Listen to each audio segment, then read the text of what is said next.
वे आए थे। యేసుక్రీస్తు ప్రభువారు 2024 సంవత్సరాల క్రితం ఈ లోకాన్ని జన్మించారు.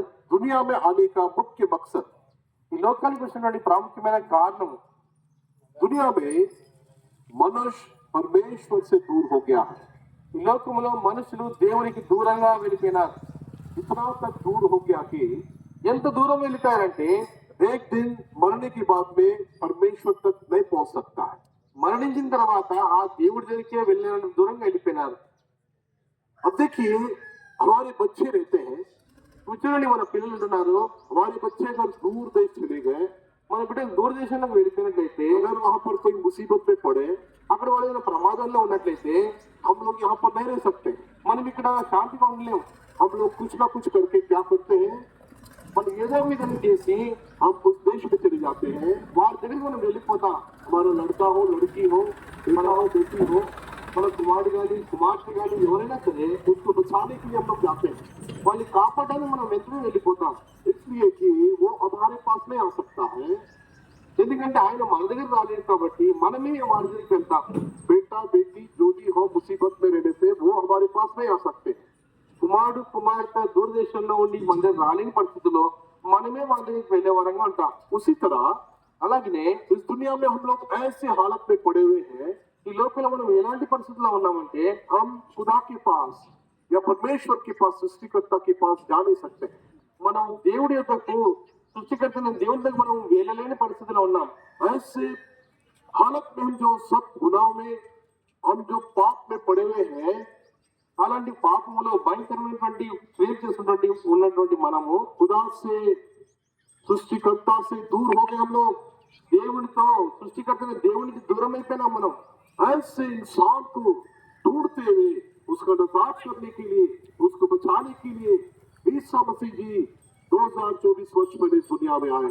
ఆ విధంగా దూరమైనటువంటి మనల్ని వెతికి రక్షించడానికి యేసుక్రీస్తు ప్రభువారు 2000 సంవత్సరాల క్రితం మనటువంటి ఈ లోకంలో వచ్చారు. इसलिए इस पवित्र बाइबल में लिखा है, అందుకని వాక్యం పరిశుద్ధ గ్రంథంలో రాయబడి ఉంది, पापियों को उद्धार देने के लिए, गुनहगारों को नजात देने के लिए ईसा मसीह जी वो क्रूस पर अपना पाक और नेक खून बहा दिए हैं।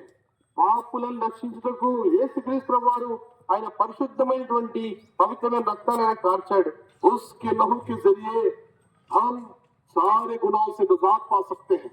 ఆ రక్తం ద్వారా మనందరం కూడా పాప క్షమాపణ మనం పొందే వరంగా ఉంటాం. मुकद्दस किताब कहता है, పరిశుద్ధ గ్రంథమైన బైబిల్ చెప్తుంది, बाइबल में लिखा है कि बिना लहू बहाए, बिना लहू के बगैर गुनाहों की माफी नहीं हो सकता है।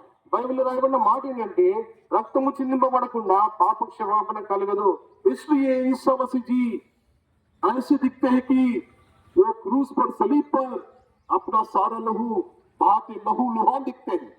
అందుకని యేసుక్రీస్తు ప్రభువారు శిలువ మీద వేలాడుతూ రక్తము పూర్తిగా చివరి బొట్టు వరకు కూడా మన కొరకు కార్చిన వాడని కనబడుతున్నాడు. इंसान को बचाने के लिए, मनुष्य को बचाने के लिए लहू की आवश्यकता है। वो लहू जो पाप से भरा हुआ लहू बिल्कुल काम नहीं कर सकता। ఆయన రక్తము మనుషుని కాపాడడానికి ఆయన రక్తాన్ని కార్చాడు. పాపరతమైన రక్తం అయితే మనుషుల్ని కాపాడలేదు. दुनिया में हर एक मनुष्य पाप में जीवन बिता रहा हो, उसका लहू और जानवर या पशु पक्षियों की लहू मनुष्य को बचा नहीं सकता है। మనుషుల రక్తం అంతా కూడా పాపంతో నిండిపోయి ఉంది. మరి కోళ్ళ గొర్రెల యొక్క రక్తం ద్వారా పాప క్షమాపణ కలగదు. केवल पवित्र लहू चाहिए। కేవలం పరిశుద్ధమైన రక్తం కావాలి. ये लहू कहाँ पर है? ఈ రక్తం ఎక్కడ దొరుకుతుంది? ना पशु में है, ना पक्षी में है, ना कहीं भी है। एक पाक खुदा है, पाक जिंदा खुदा है, उसके पास पाक खून है। पियो, ఓ పక్షిలో లేదు, ఒక జంతువు లేదు, ఒక మానవుడిలో లేదు. కేవలం పాపం చేయనటువంటి ఒక దేవుడి దగ్గర ఉంది. पापी मनुष्य को बचाने के लिए पवित्र परमेश्वर दुनिया में इसलिए आया कि हम सब उसके पाक लहू के द्वारा हम नजात पाए और जन्नत हासिल करें। పాపి అయినటువంటి మనిషిని రక్షించడానికి పరిశుద్ధమైన దేవుడు ఆ పరిశుద్ధ రక్తాన్ని చిందించడానికి లోకానికి వచ్చాడు. आप अभी एक काम करने से आपका जिंदगी बच जाएगा। ఇప్పుడు మనం ఒక పని చేసినట్లయితే మన జీవితంలో మనం రక్షించబడే వరంగా दुनिया ఉంటాం. में कोई भी इंसान क्यों ना हो, कोई भी मजहब के क्यों ना हो, कोई भी धर्म के क्यों ना हो, एक काम करने से बच जाएंगे। ఈ లోకంలో ఏ జాతి వారైనా, ఏ కులం వారైనా, ఏ వర్గం వారైనా కూడా ఒక పని చేస్తే రక్షించబడతారు. आप पहाड़ चढ़ने की कोई आवश्यकता नहीं है, ఏ కొండను గుట్టనెక్కాల్సిన అవసరం లేదు. लंबी लंबी यात्रा करने की आवश्यकता नहीं है, ఎంత సుదీర్ఘమైనటువంటి ప్రయాణాలు చేయాల్సిన అవసరం లేదు. या कोई आप दान या ऐसे आप बलिदान करने की कोई जरूरत नहीं है, దాన ధర్మాలు మరి అర్పణలు చేయాల్సిన అవసరం లేదు. कोई मुश्किल कोई दुख उठाने की आवश्यकता नहीं है, ఎంతో కఠినమైనటువంటి పనులు చేయాల్సిన అవసరం లేదు. पर एक काम करना है प्रियो, కానీ ఒక్క పని చేయాలి ప్రియులారా. वो क्या है? అదేంటంటే सच्चा परमेश्वर दुनिया में आया, उसका नाम यीशु मसीह है, विश्वास करो। నిజమైన దేవుడు యేసుక్రీస్తు ప్రభువు ఈ లోకానికి వచ్చి ఆయన నమ్మాలి. वो सच्चा खुदा है, वो पाक खुदा है, आपको बचाने के लिए वो इंसान बन के आना पड़ा। ఆయన నిజమైన దేవుడు, పరిశుద్ధమైన దేవుడు, మళ్ళీ రక్షించడానికి ఆయన మనిషి రూపంగా ఈ లోకానికి వచ్చినాడు. इसलिए मनुष्य बन गया, इसलिए इंसान बन गया कि उसके बलिदान, उसके कुर्बानी से, उसके लहू से आपको नजात मिलेगा। इस कारण से उसने वो जन्नत को छोड़ के जगत में आया। ఎందుకని మానవ రూపంలో వచ్చాడంటే మన పాపముల్ని రక్షించడానికి, ఆయన పరిశుద్ధమైన రక్తాన్ని కాచడానికే, ఆయన యందు విశ్వాసం ఉంచడం ద్వారా మనం పరలోక రాజ్యం చేరడానికి. इसलिए बाइबल में लिखा है, అందుకని బైబిల్లో రాయబడిన మాట, ईसा मसीह पर विश्वास लाओ, ईमान लाओ, तब आपका खानदान, आपके बच्चे सब बच जाएंगे।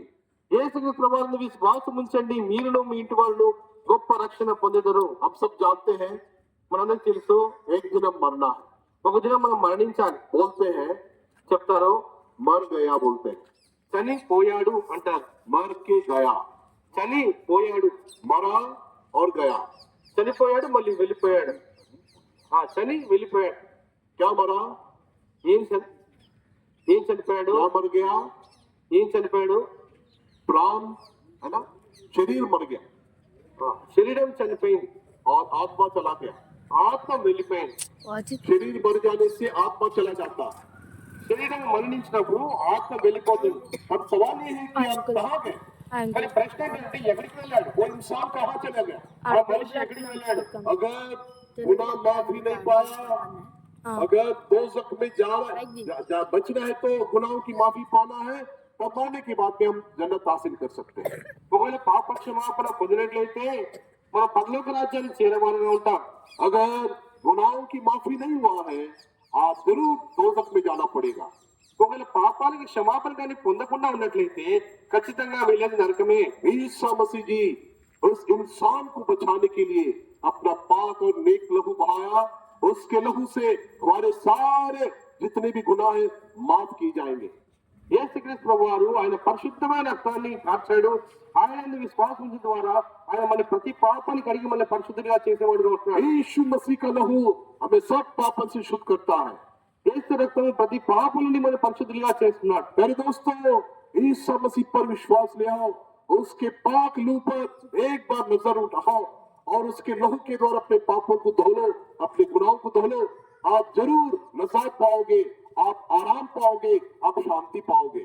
కాబట్టి యేసుక్రీస్తు ప్రభువులో ఒక్కసారి విశ్వాసం ఉంచండి, నిజమైన పాప క్షమాపణ అనుభూతిని పొందండి, నిజమైన శాంతి ఆనందము జీవితాల్లో మీరు కలిగి ఉండండి. పరలోక రాజ్యం చేరండి. क्या ईमान लेना, क्या विश्वास करना है?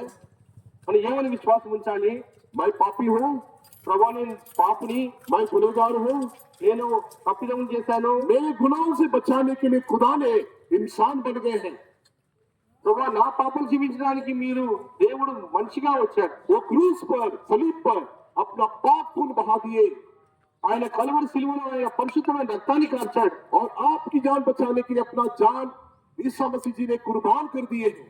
కాబట్టి మన పాపాన్ని క్షమించడానికి ఆయన తన ప్రాణాన్ని అర్పించిన సిలువపై. और दफना गए, तीसरे दिन जिंदा हुए। विश्वास करो, ईमान ले आओ, आप जिंदगी नजात पाओगे। మరణించాడు, సమాధి చేయబడ్డాడు, మళ్ళా తిరిగి లేచాడు. ఆయన విశ్వాసం ఉంచండి, పరలోక రాజ్యానికి వారసులు కండి. अभी वो जन्नत से फिर वापस आने वाले दूसरे बार दोबारा। ఆయన మళ్ళా రెండో రాత్రిలో నానై ఉన్నాడు యేసుక్రీస్తు ప్రభువారు. मेरे दोस्तों, वो आने से पहले, हम मरने से पहले जरूर हम ईसा मसीह पर ईमान ले आना, विश्वास ले आना, तभी आप बचने की एक उम्मीद मिलता है। మనం మరణించక ముందు లేక యేసుక్రీస్తు ప్రభువారు రాకముందే మనం యేసుక్రీస్తు ప్రభువుని విశ్వాసం ఉంచినట్లయితే మనం పరలోక రాజ్యము చేరగలం. मरने से पहले और वो आने से पहले మనం మరణించక ముందు, యేసుక్రీస్తు ప్రభువారు మళ్ళా రాకముందు विश्वास कीजिए, आप आपका घराना उद्धार पाएंगे। విశ్వాసం ఉంచండి, మీరును మీ ఇంటి వాళ్ళను రక్షణ పొందండి. यीशु मसीह एक ही रास्ता है प्रियो, యేసుక్రీస్తు ప్రభువారు మాత్రమే మార్గము, और दूसरा नाम नहीं, दूसरा रास्ता कोई नहीं है। మరి మీకు మార్గమే లేదు. बाइबल में लिखा है, బైబిల్లో రాయబడిన మాట, आसमान के नीचे पृथ्वी पर और दूसरा नाम नहीं दिया गया है, ఆకాశం కింద భూమి పైన ఏ నామం లేదు, और जिस नाम के द्वारा हम निजात पाए, ఏ నామంలో రక్షణ లేదు. यीशु मसीह जी के नाम पे हमें निजात मिलता है, आराम मिलता है, मरने के बाद में जन्नत जा सकते हैं। యేసుక్రీస్తు ప్రభువారి నామములోనే రక్షణ, శాంతి, సంతోషము, అలాగనే పరలోక రాజ్యానికి వారసులం అవుతాం. हम आपके लिए दुआ करेंगे। మీకు ప్రార్థన చేస్తాం.